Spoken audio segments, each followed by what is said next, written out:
Hey, fourth grade, it's Mrs. Ramsey again, here to read some more from Out of My Mind by Sharon Draper. We're starting with chapter 7, so here we go. When I sleep, I dream, and in my dreams, I can do anything. I get picked first on the playground for games. I can run so fast. I take gymnastics, and I never fall off the balance beam. I know how to square dance, and I'm good at it. I call my friends on the phone and we talk for hours. I whisper secrets. I sing. When I wake up in the morning, it's always sort of a letdown as reality hits me. I have to be fed and dressed so I can spend another long day in the happy face room at Spalding Street School. Along with the assortment of teachers we've had in room H5, there have been more classroom aides than I can count. These aides, usually one guy to help with the boys and one lady to help with the girls, do stuff like take us to the bathroom or change diapers on kids like Ashley and Carl, feed us at lunch, wheel us where we need to go, wipe mouths, and give hugs. I don't think they get paid very much because they never stay very long. But they should get $1 million. What they do is really hard, and I don't think most folks get that. It's even hard to keep good teachers for us. I guess I don't blame them for leaving because, like I said, we're a tough bunch to handle sometimes. But once in a while, we get a good one. After squeaky Mrs. Hyatt for kindergarten and game show Mr. Gross for first grade, Mrs. Tracy breezed into our room for second grade. She figured out I liked books, so she got some earphones and hooked me up with audiobooks. She started with baby stuff like Dr. Seuss, which my father and I read when I was 2. So after I tossed one of those on the floor a couple of times, instead of punishing me, she figured out I needed something better. I listened to all the Babysitter's Club books and those goofy Goosebump books. She asked me questions after each book, and I got every single question right. Things like, which of these helped to solve the mystery? Then she'd show me a pebble, a starfish, and an ink pen. The pebble, of course. She'd cheer after we'd gone through the questions and then hook me up to another book. That year, I listened to all the books by Beverly Cleary and all the books about those boxcar kids. It was awesome. The next year, it all unraveled. I know teachers are supposed to write notes to the next teacher in line so they know what to expect, but either Mrs. Tracy didn't do it or Mrs. Billups, our third grade teacher, didn't read them. Mrs. Billups started every morning by playing her favorite CD. I hated it. Old MacDonald Had a Farm. Twinkle, Twinkle, Little Star. The Itsy Bitsy Spider. All sung by children who could not sing. The type of music grown-ups think is all kinds of cute, but it is awful. Mrs. Billups put it on at full volume every single morning, over and over and over. No wonder we were always in a bad mood. Once she had the Tin Pan Band on, Mrs. Billups went over the alphabet every single day with third graders. Now, children, this is an A. How many of you can say A? Well, good. She'd smile and say, good, even if nobody in the class responded. I wondered if she would teach able-bodied third graders the same way. Probably not. The more I thought about it, the angrier I got. Now, let's move on to B. This is the letter B. Let's all say B. Good. Again, to silence. She didn't seem to care. I glanced with longing at the books on tape and the earphones, which had been shoved into a corner. One day, I guess I'd had enough. Mrs. Billups had expanded from saying the letters to making the sound of each one. B, she said loudly, spitting a little as she did. B is the sound of the letter B. Let's all say B together, children. Then Maria, who's always in a good mood, started throwing crayons. Willie began to babble, and I bellowed.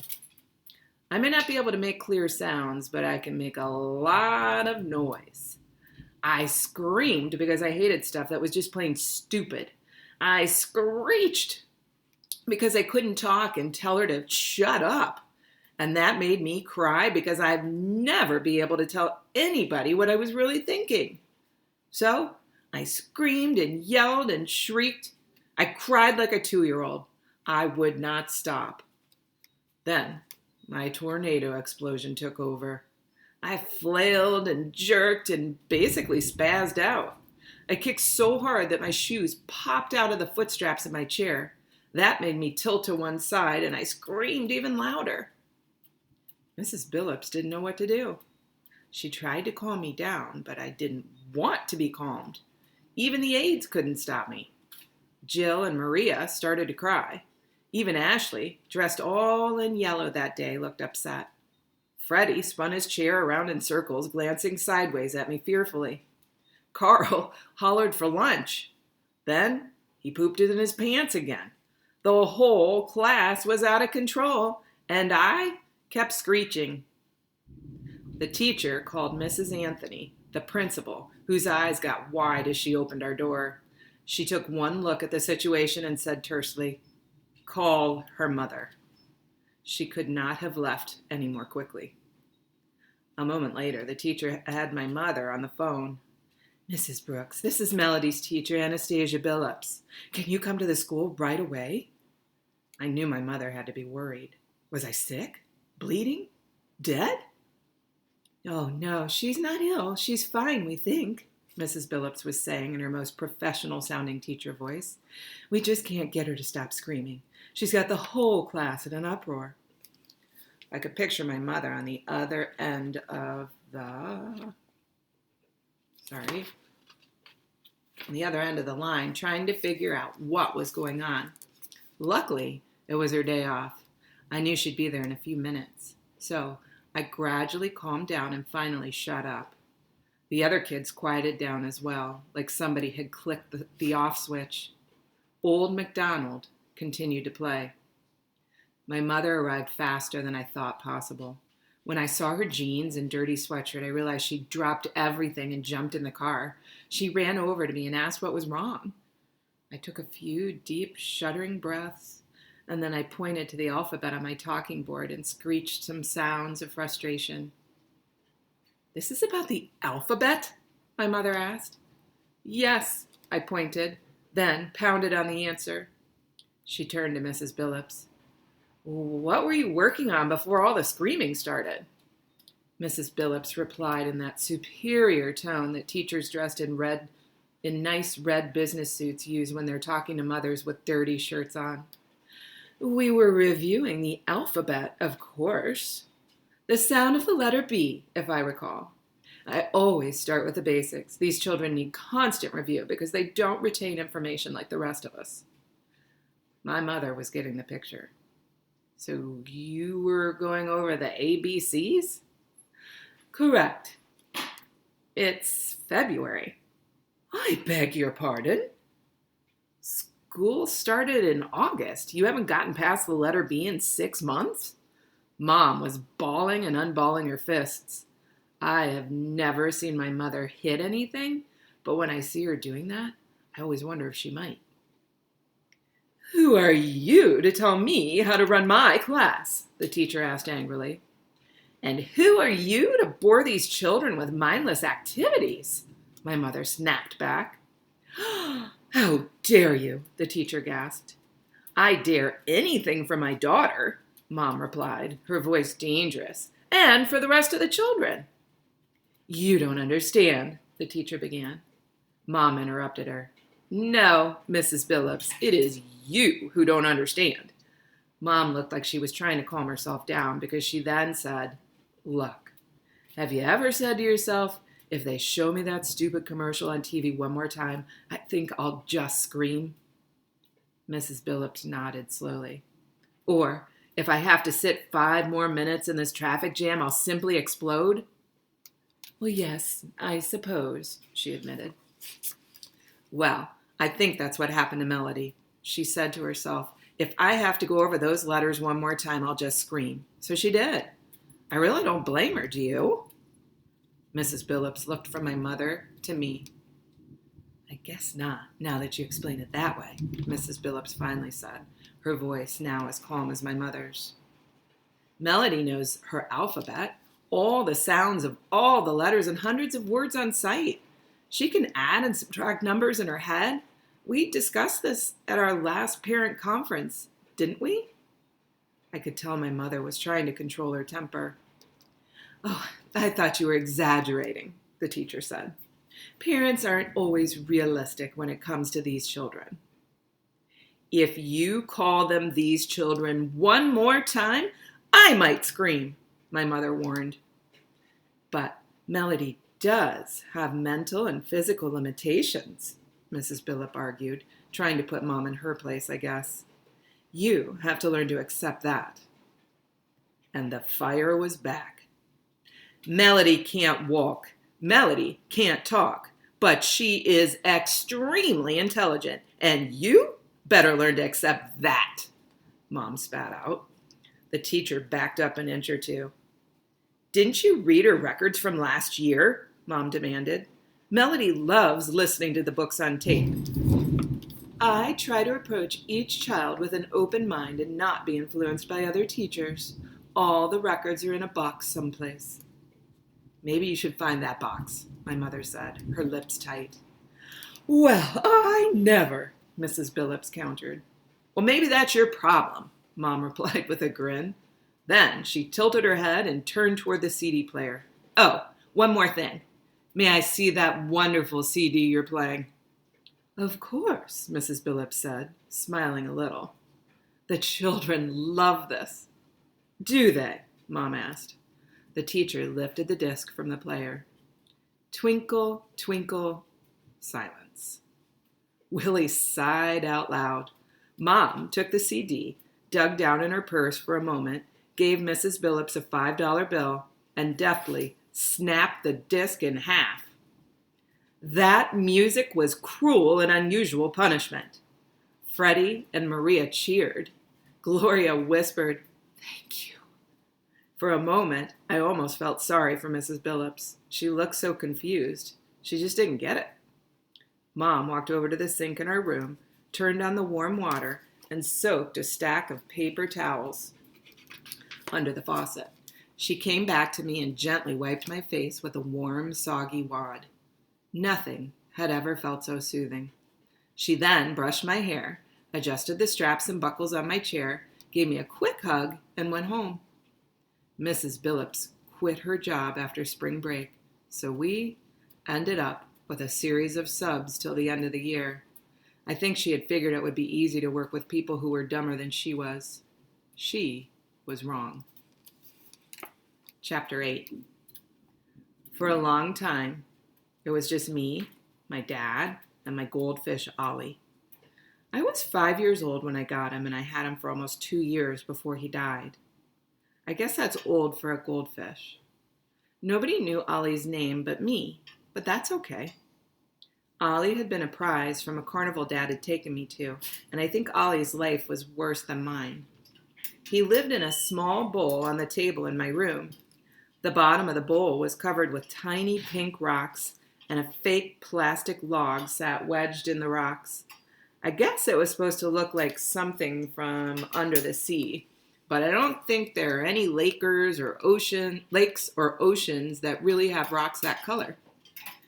Ollie spent all day long swimming around that small bowl, ducking through the fake log, and then swimming around again. He always swam in the same direction. The only time he'd change his course was when Mom dropped a few grains of fish food into his bowl each morning and evening. I'd watch him gobble the food, then poop it out, then swim around and around once again. I felt sorry for him. At least I got to go outside and to the store and to school. Ollie just swam in a circle all day. I wondered if fish ever slept. But anytime I woke up in the middle of the night, Ollie was still swimming, his little mouth opening and closing like he was trying to say something. One day, when I was about 7, Ollie jumped out of his bowl. I'd been listening to music on the radio. Mom had finally figured out I liked the country western station, and I was in a good mood. The music was sounding orangey and yellowish as I listened, and the faint whiff of lemon seemed to surround me. I felt real mellow as I watched Ollie do his thing round and round his bowl. But suddenly, for no reason I could figure, Ollie dove down to the bottom of his bowl, rushed to the top, and hurled himself right out of the bowl. He landed on the table. He gasped and flopped, and I'm sure he was surprised he couldn't breathe. His eyes bulged, and the gills on his side pulsed with effort. I didn't know what to do. He'd die without water really fast. So I screamed. Mom was downstairs or maybe outside getting the mail, but she didn't come right away. I screamed again, louder. I cried out. I yelled. I screeched. Ollie continued to flop and gasp, looking more desperate. Ollie needed water. I howled once more, but Mom didn't come running. Where could she be? I knew I had to do something, so I reached over to the table and stretched out my arm. I could just barely touch Ollie's bowl. I figured if I could get the fish wet, at least a little bit, I might be able to save him. I hooked my fingers on the edge of his fishbowl and pulled. Water splashed everywhere, all over the table, the carpet, me, and Ollie. He seemed to flop a little less for a second or two. And I kept wailing. Finally, I heard my mother thundering up the stairs. When she came through the door, she took one look at the mess and the dying goldfish and shouted, "Melody, what have you done? Why'd you knock over the fishbowl? Don't you know a fish can't live without water?" Of course I knew that. I'm not stupid. Why did she think I'd been screeching and calling for her? She scurried over to the mess, scooped up Ollie, and gently placed him back in the bowl. Then she ran to the bathroom, and I heard her running water, but I knew it was too late. Either because of the time out of the bowl or because the bathroom water wasn't the right temperature, Ollie didn't survive. Mom came back in and scolded me once more. "Your goldfish didn't make it, Melody. I don't get it.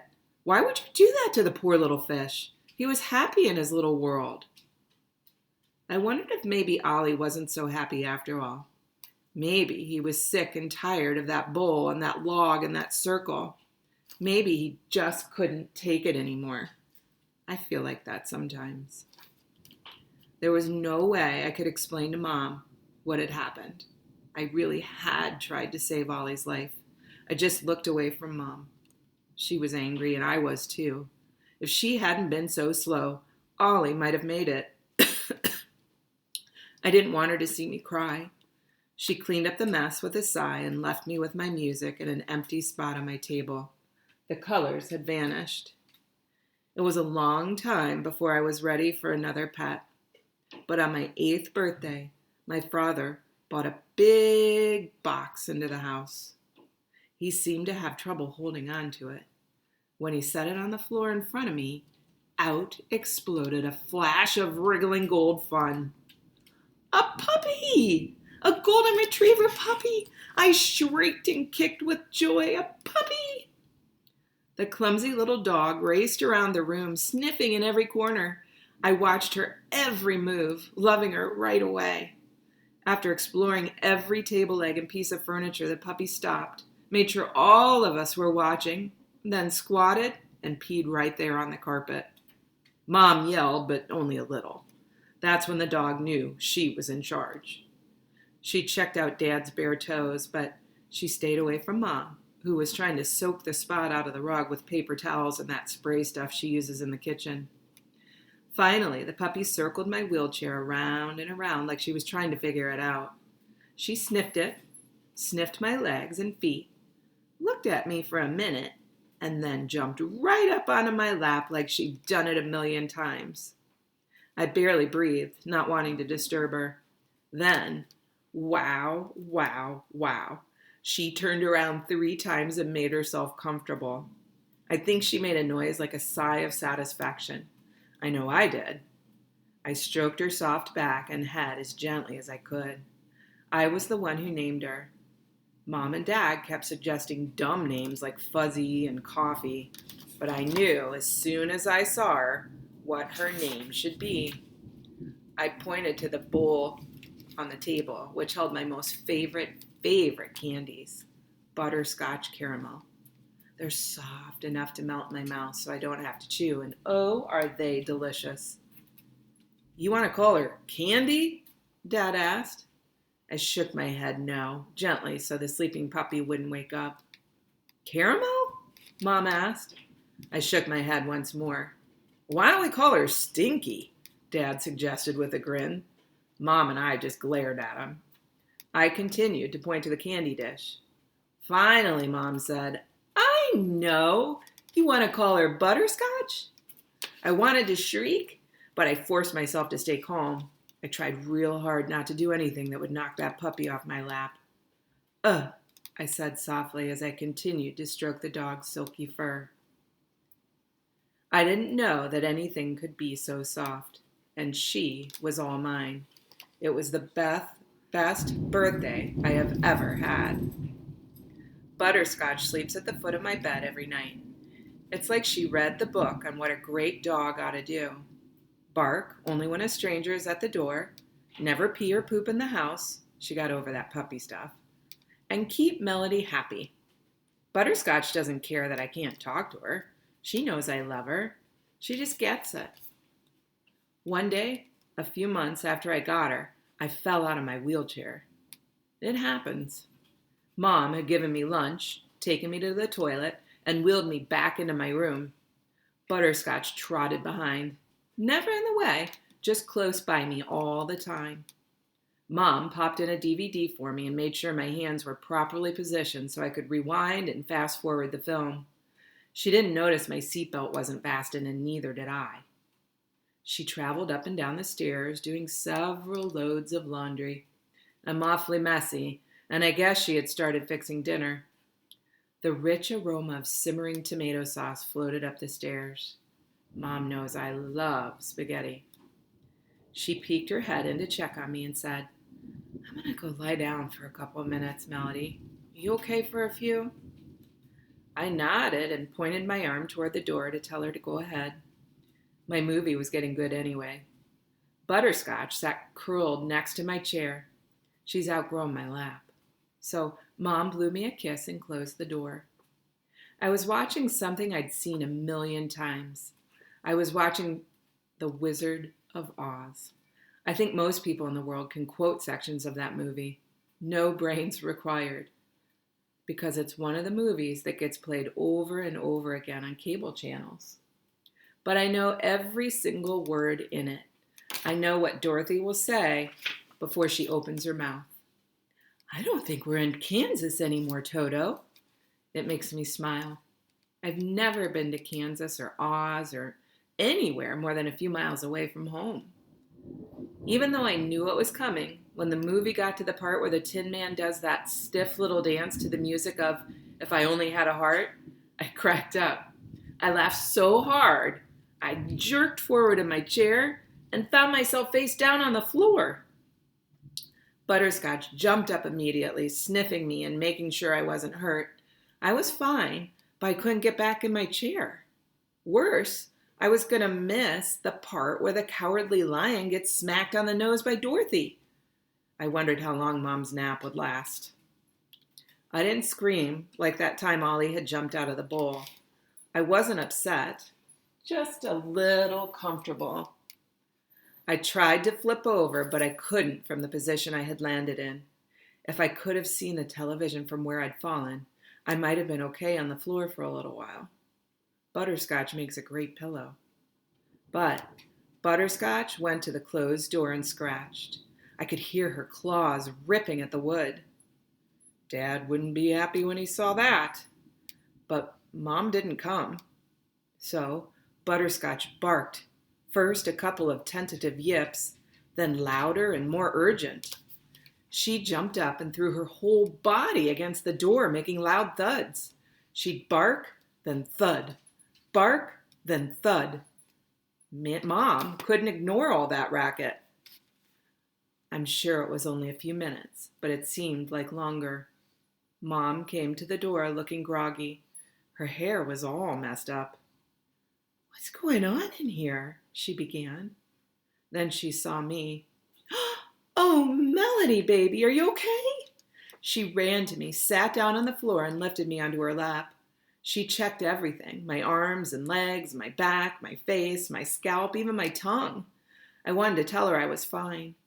All she needed to do was put me back in my chair, but she had to do the mom thing and double check. "Butterscotch, you're a good girl," she said as she petted the dog and hugged me tight. "Doubles on the dog food tonight." I'm sure Butterscotch would have preferred a nice thick bone instead, but she can't talk either. So both my dog and I get what they give us. Mom carefully put me back in my chair and made sure my seatbelt was latched correctly. Butterscotch curled up right in front of me, making sure, I guess, that if I slid out again, she'd be there to soften the fall. That dog is amazing. Mom restarted the video from the beginning, but somehow that yellow brick road had lost some of its magic glow. Nobody really gets wishes granted by the Great Oz. As I watched, I wondered if I were blown to Oz with my dog, what would we ask the wizard for? Brains? I've got plenty. Courage? Butterscotch is scared of nothing. A heart? No, we've got lots of heart, me and my pup. So what would I ask for? I'd like to sing like the Cowardly Lion and dance like the Tin Man. Neither one of them did those things very well, but that would be good enough for me. All right, let's see if we can get through chapter 9 here. Let's see how many minutes. Ooh, might be a long read, but here we go. When I was 8, things changed. I think I knew Mom was going to have a baby even before she did. She smelled different, like new soap. Her skin felt softer and warmer. She picked me up out of bed one morning, then almost let me fall back on the mattress. "Whew," she said. "You're getting awfully heavy, Melody. I'm going to have to start lifting weights." Her forehead had broken out in a sweat.